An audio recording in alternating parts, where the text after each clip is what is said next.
В эфире «Итоги дня», в студии Марфирина Алексеева. Здравствуйте. В начале выпуска коротко об основных темах. В результате работы самолета-зондировщика в республике наблюдается положительная динамика в тушении лесных пожаров в Алекминском районе. Подробнее об обстановке. В Петербурге продолжается Международный экономический форум. Наш корреспондент в прямом включении с места событий расскажет актуальные новости, касающиеся Якутии. Строительство моста через реку Лена в Якутии начнется в 2025 году, когда планируется завершение возведения. На играх «Дети Азии» особое внимание уделяется питанию спортсменов, которые прибудут из разных стран. Удастся ли уважить всех? Жители и гости Владивостока знакомились с традициями народа Саха. С какими именно?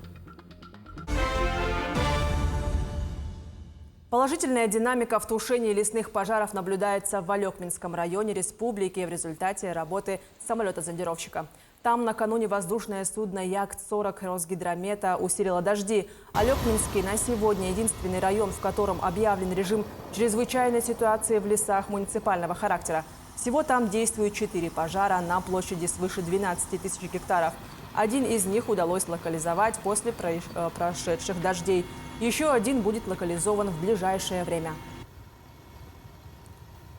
Строительство моста через реку Лена в Якутии начнется в 2025 году. Об этом сообщил глава Минвостокразвития Алексей Чекунков на Международном экономическом форуме. По Ленскому мосту сомнений больше нет, он будет построен.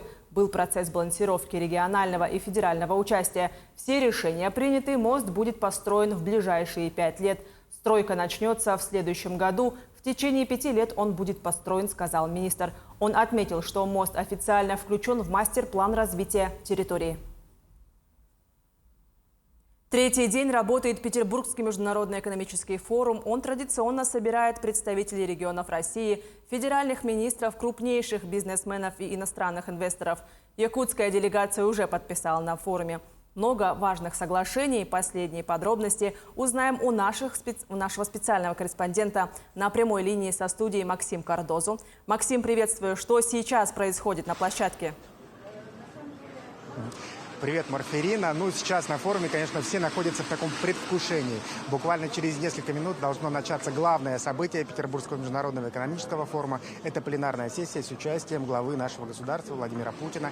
И традиционно он на этой площадке говорит, конечно, об экономике. Но эксперты говорят, что наверняка будет затронута и тема политической экономики. Это тоже немаловажно сегодня в наших реалиях. И главными гостями этой пленарной сессии станут президенты Боливии и Зимбабве.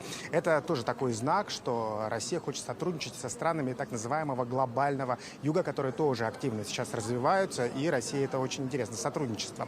Также здесь второй вопрос поднимается о многополярности уже мира, о которой все время тоже говорит президент нашей страны. Если возвращаться к экономике и Якутии, то ты все правильно сказала, на площадке форума подписывается огромное количество очень важных соглашений. Одно из них было подписано утром между компанией «Алроса» и главой республики А.С.Н. Николаевым. Это соглашение посвящено разработке лицензионных участков нефтегазовых участков на территории 3 районов – Ленского, Сунтарского и Алекминского. И сейчас нужно окончательно изучить, сколько все-таки там находится в недрах богатств, понять, куда это все может транспортироваться. И далее уже начать разработку. Это, конечно, станет большим толчком для развития всей Западной Якутии. Это будут и новые рабочие места, это будут и налоговые поступления, и, конечно же, точки роста для всего населения и газификации местных сел. Давайте еще послушаем, что сказал нам генеральный директор компании «Алроса». Строительство Новоленской ТЭС, который мы реализуем вместе с компанией «Интеррау», и социальная газификация в широком смысле слова с точки зрения строительства магистральных газопроводов. И у нас эти проекты, конечно, связаны с необходимостью поддержания нашей минерально-сырьевой базы. Потому что у нас есть хорошее месторождение Среднебытообинское, но для того, чтобы иметь потенциал для развития этих проектов, мы приняли решение о проработке вопроса и вхождения в совместный проект с нашей дружественной компанией Сахатранснефтегаз. Ну, она дружественная по одной простой причине. У нас общий акционер – это государство. И поэтому, когда мы видим синергию с подобными партнерами, это, конечно, повод позаниматься вместе бизнес-проектированием и реализацией таких проектов. Вот один из таких проектов будет реализован и сейчас. Вот, речь идет о совместном освоении 2 участков недр. Вот, и мы собираемся провести вместе масштабные геологоразведочные работы, оценить эти месторождения и найти им достойное применение. То, что она найдется, нет никаких сомнений. На форуме сегодня прошла презентация спортивных международных игр «Дети Азии», которые уже совсем скоро стартуют в Якутске. Здесь показали ролик потрясающей красоты медалей. Все это презентовали новому министру спорта нашей страны. Им стал недавно Михаил Дегтярев, это уже экс-губернатор Хабаровского края. Он на все это посмотрел, был очень впечатлен, сказал, что обязательно приедет в Якутск на открытие игр «Дети Азии». И вообще сказал, что нам, дальневосточникам, нужно объединяться, держаться друг друга. И он очень гордится, что на Дальнем Востоке будет такое потрясающее международное спортивное мероприятие. Ну и, конечно, все присутствующие еще здесь отметили, какой красоты показали презентационный ролик, и сразу же отметили, что Якутия – это еще и креативный регион. Мы славимся своими креативщиками, идеями и кинематографом. Здесь же на форуме был представлен кинопавильон, который скоро должен появиться у нас в Якутске, мирового уровня, где будет сниматься потрясающее кино, причем не только якутское, но и со всего Дальнего Востока. И, конечно, Якутия у многих здесь, в Петербурге, ассоциируется с инновациями. Без них тоже никуда. Давайте послушаем, что нам сказал Анатолий Семенов.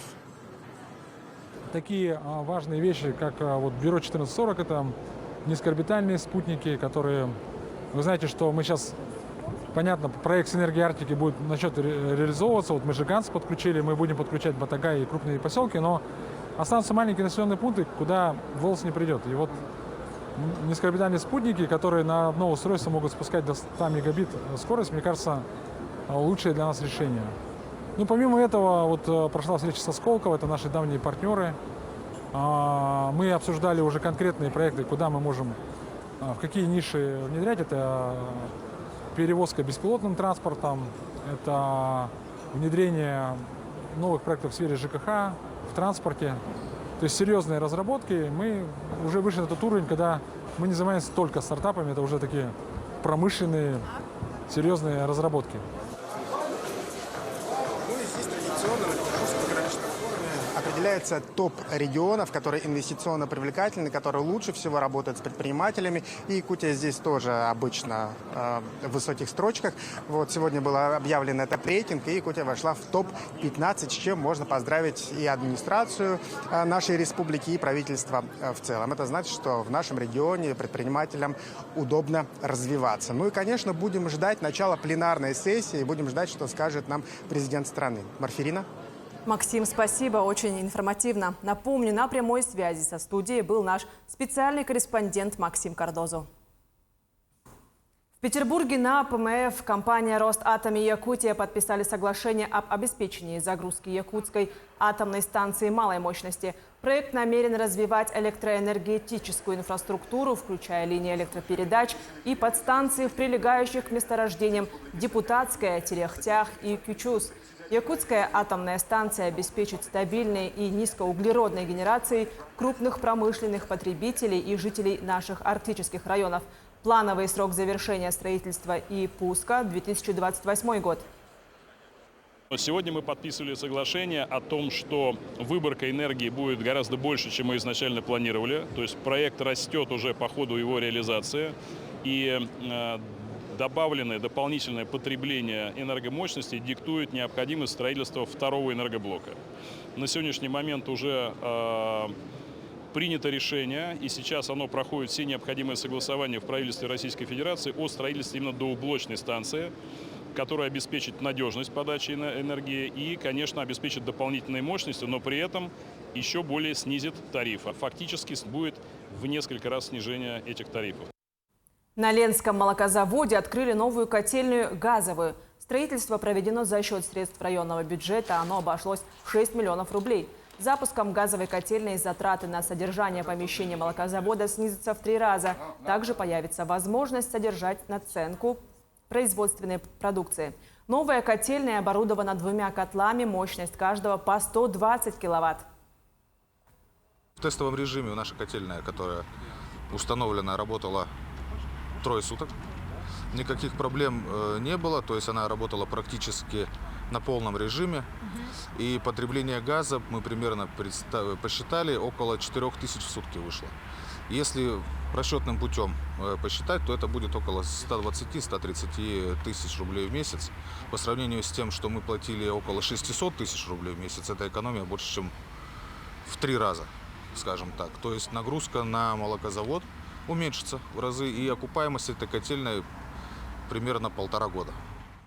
До старта приемной кампании СВФУ осталось чуть меньше 2 недель. В ВУЗе на целевое обучение выделено более 700 мест. С этого года прием абитуриентов будет проходить по новым правилам. Каким, расскажет Даяна Федорова. Согласно изменениям, теперь все потенциальные работодатели целевого обучения публикуют предложения о заключении целевых договоров в открытом доступе на портале «Работа в России». Так поступила и компания «Якутскэнерго». Ежегодно они выделяют до 5 целевых мест. Надеемся, что в будущем мы этот объем будем количество наращивать. Имею в виду, что у нас в планах строительства новой Туймада ТЭЦ в городе Якутске. Есть незакрытые вакансии у нас по северным районам, в западном энергорайоне у нас всего в целом по холдингу Якутскэнерго насчитывается более 300 вакансий. На сегодняшний день в энергокомпании успешно работают более 9000 сотрудников. За последние 5 лет они приняли более 50 молодых специалистов. Эрхан Александров в этом году закончил школу, хочет стать инженером. В свободное время я сижу на сайте «Работа России» и рассматриваю варианты работы в Якутскэнерго. Мне нравится именно сама тема энергетики, да и в будущем я думаю, что это хороший вклад. Для достижения своей цели Эрхан сдал экзамены по информатике, физике и профильной математике. Теперь он может поступить на специальности, такие как электроэнергетика, теплоэнергетика и автоматизированная система управления. Абитуриент уже, в принципе, уже может сейчас тоже зайти на этот сайт, выбрать вкладку «Целевое обучение» и уже сейчас может примерно уже сделать ориентир свой, на какие направления имеются заявки от работодателей, куда он может в будущем устроиться на работу. Если раньше приемная комиссия СВФУ заключала договор с целевиком во время приема документов, то сейчас сначала абитуриент заключает с работодателем, а затем уже с университетом после издания приказа о зачислении. Основным плюсом данного нововведения стало то, что вся необходимая информация удобно собрана в одном портале. Даяна Федорова, Элита Махно, Якутск. Дело их жизни – забота об обездоленных. Завтра, 8 июня, профессиональный праздник отмечают социальные работники. Какого рода помощь требуется одиноким пожилым людям, расскажут наши алданские коллеги. Социальный работник отделения помощи на дому районного управления соцзащиты Мария Благодарная пришла к одной из своих пациенток. У Валентины Ивановны Ладудько на сегодня запланирована генеральная уборка. Также предстоит помыть окна и постирать шторы. Впрочем, с 2 помощницами Мария управится быстро. В работу Вера и Ира включились сразу же. Стесняются немножко, понятно, первый раз. Молодцы девчонки, молодцы. В процесс включились быстро. Даже нашли, где что сделать самостоятельно. Молодцы. У Валентины Ивановны Вера и Ира попробовали себя в качестве соцработников, а Мария показала девочкам суть своей деятельности. Идею приобщения подрастающего поколения к профессии инициировали педагоги Алданского социально-реабилитационного центра для несовершеннолетних. Помощь одиноким пожилым гражданам способствует формированию у подростков доброты и отзывчивости. Вообще понравилось очень. Помогали бабушкам, там протирали пыль, убирались. Хотелось бы еще где-нибудь так помогать. На сегодня Мария запланировала посещение еще одной своей пациентки, Раисы Николаевны Гавриловой. Предварительно нужно было зайти на рынок за покупками. Ягоды соцработник выбирала вместе с девочками. Девчонкам показали, что делает социальный работник, что входит в его обязанности. Уборка, стирка, готовка, значит, ходит по магазинам. Да? В отделении помощи на дому районного управления соцзащиты числятся около 200 пациентов. Их обслуживают 20 социальных работников. Договором определяется основной круг задач. Детали обговариваются в индивидуальном порядке. Совместный учет ведется и выполненным делам.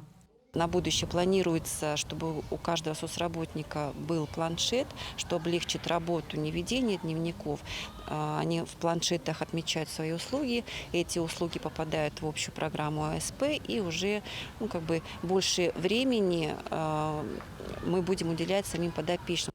Инновационные технологии призваны усовершенствовать процесс и повысить эффективность деятельности. Между тем, в социальной работе первоосновной составляющей была и остается забота человеческая. Доброта, самоотверженность и умение сопереживать – эти качества для соцработника профессиональные. Татьяна Вахнина, Сергей Шипачев, Алдан. В современном мире есть ряд профессий, в которых невозможно работать без призвания. Одна из таких – социальная работа. Съемочная группа из Нерюнгри буквально стала тенью одного из социальных работников. Как проходит его рабочий день, узнаем далее. Рабочий день Светланы Ивановны начинается с 8 утра. В это время она принимает заказы от своих подопечных. Перед своим визитом к ним женщина зайдет в магазин и закупит продукты и лекарства, сверяясь со списком.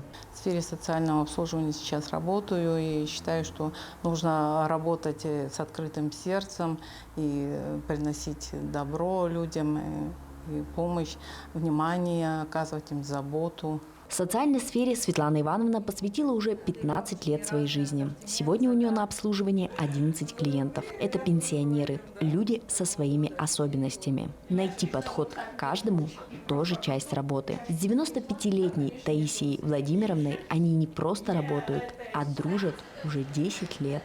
Она у меня свой, подружки, свой человек. Она мои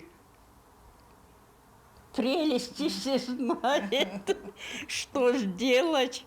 Она знает, зачем пришла ко мне. Она ходит домой, и все. Да, она ходит домой.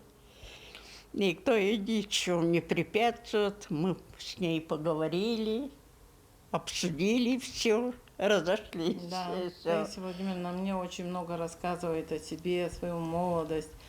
Прямо заслушайся. На каждого клиента у соцработника есть специальный бланк. В нем отмечается, какой вид услуги был выполнен в какой день. Выполнение работы личной подписью подтверждают сами клиенты. В Нерюнгринском районе на социальном обслуживании находится 183 человека. В отделении социальной помощи на дому работают 17 соцработников. 4 в поселке Чульман, 1 в Иенгре, 1 в Хане, Беркакит. И 10 человек работают в городе Нерюнгри. В основном у девочек на обслуживании по 11 человек. Посещают они каждого 2 раза в неделю. Найти себя в этой профессии сможет не каждый. А те, кто остается, завтра снова пойдут по своим людям. Кашу варить, окна мыть, разговаривать по душам. Екатерина Павлова, Захар Головин, Нерюнгри. Практически ежедневно члены правительства совершают объезды объектов, на которых идут ремонтные работы к играм «Дети Азии». На всех объектах подрядчики учли замечания и ликвидировали недоработки, выявленные в ходе осмотра на прошлой неделе. В целом, по большинству работы идут планово, по некоторым еще есть отставания, но контракты были заключены с условием небольшого запаса, чтобы завершить ремонтные работы. Надо признать, что сегодня видно, что мобилизация уже есть, сознание тоже есть в подрядных организациях, и город преображается.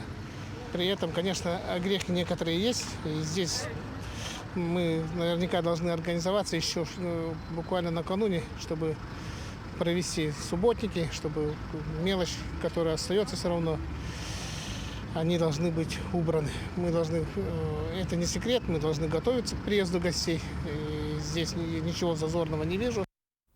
На каждых играх «Дети Азии» особое внимание уделяется питанию спортсменов. Тщательно выбирали операторов питания, подбирали персонал. В гости в Якутии приедут делегации из разных стран со своими кулинарными предпочтениями и традициями. Удастся ли уважить всех, узнавал Александр Хавренко.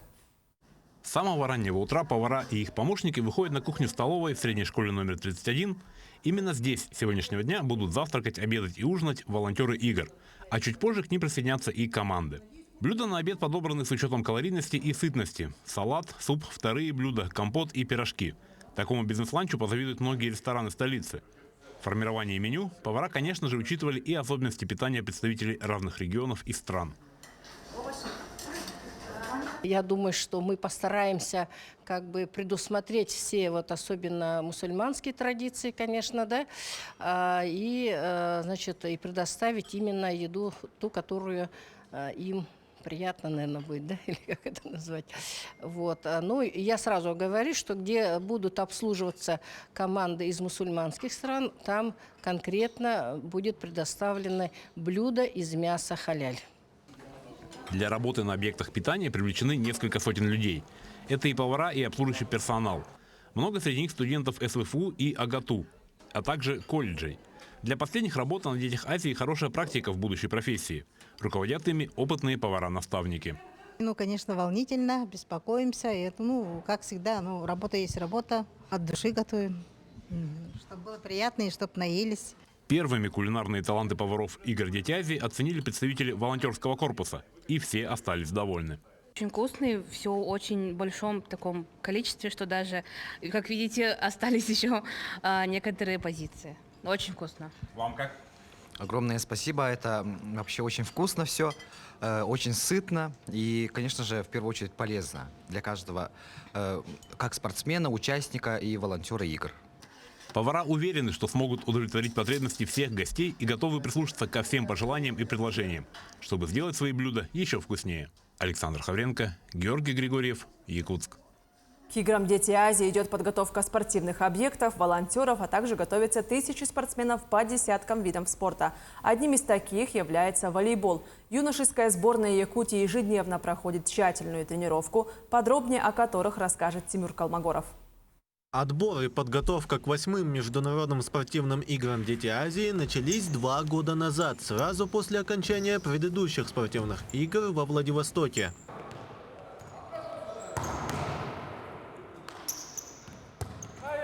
Сейчас спортсмены тщательно готовятся, отрабатывают удары, исполняют командную атаку и защиту под внимательным наставлением опытного тренера. С утра встаем, идем на тренировку, тренируемся 2 раза в день и занимаемся своими делами, отдыхаем и на следующий день также. Максимально пытаемся укомплектовать свой день, чтобы он проходил с пользой. Сборная команда Якутии укомплектована из воспитанников Якутской волейбольной школы, ребята из которой пришли с разных улусов республики. Всего это 12 игроков и 3 резервных кандидата в возрасте 15-16 лет. Наши участники сборной, они очень талантливые, я бы сказал, очень сильные. Я хочу сказать, что то, что мы хорошо себя проявим на «Дети Азии».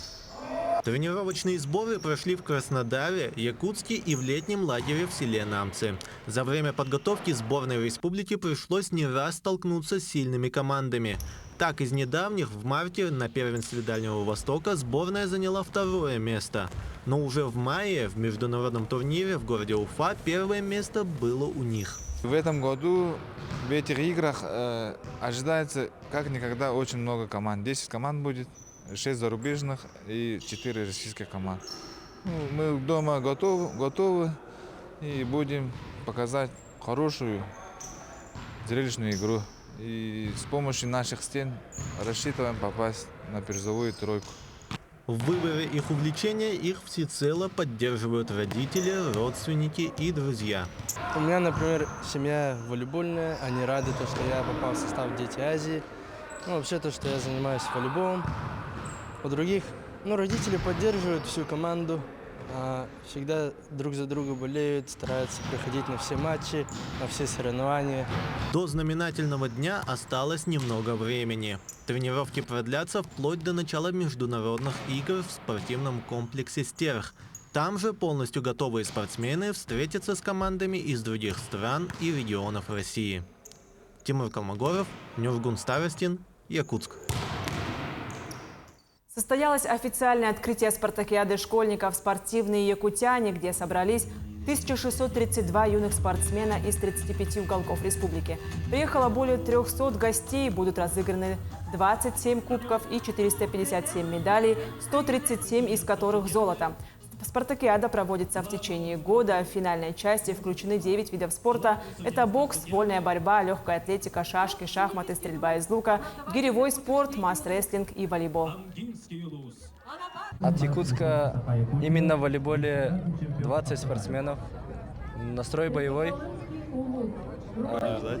Да, побеждаем. Завтра идем всех выносим. Противникам берегитесь. Завтра будете проигрывать. Себе я желаю, чтобы мы выиграли наконец-то еще Рабчу. И противникам я желаю, чтобы без травм закончили эти соревнования. Ну и чтобы здоровье было. Во Владивостоке прошла лекция Аси Габушевой о традициях Якутии. Мероприятие состоялось в Третьяковской галерее. Лектор обсудила с жителями города тему чепрак, чорон, олонфасут, традиции Якутии в изобразительном искусстве. Основное внимание уделила собранной Михаилом Габушевым коллекции шедевров изобразительного искусства. Также на лекции гостям была дана возможность рассмотреть картины якутских художников и узнать много интересных фактов о традициях республики. Серия лекций от Аси Габушевой продолжалась 2 дня. Я участвую в лекциями именно о меценате. Вчера это была лекция по западноевропейскому искусству. Вот. Ну а сегодня у меня как бы такая этничность, что ли, чарон, кумыс в изобразительном искусстве Якутии.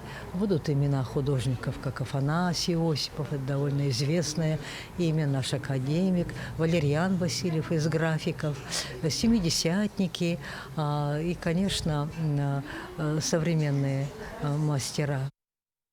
В Якутске завершился Всероссийский фестиваль «Стерх». Впервые на сцене театра оперы и балета встретились мастера балета 21 века и 15 ведущих солистов из разных городов России и ближнего зарубежья. Этнобалет «Сияющий камень» открыл первое отделение гала-концерта с национальной музыкой и классическим симфоническим оркестром. Артисты исполнили историю создания якутских алмазов на музыку Кирилла Герасимова в постановке заслуженной артистки России и Республики Екатерины Тайшиной. Во втором отделении выступили звезды мирового балета. Таким увидели уходящий день наши корреспонденты. До новых встреч!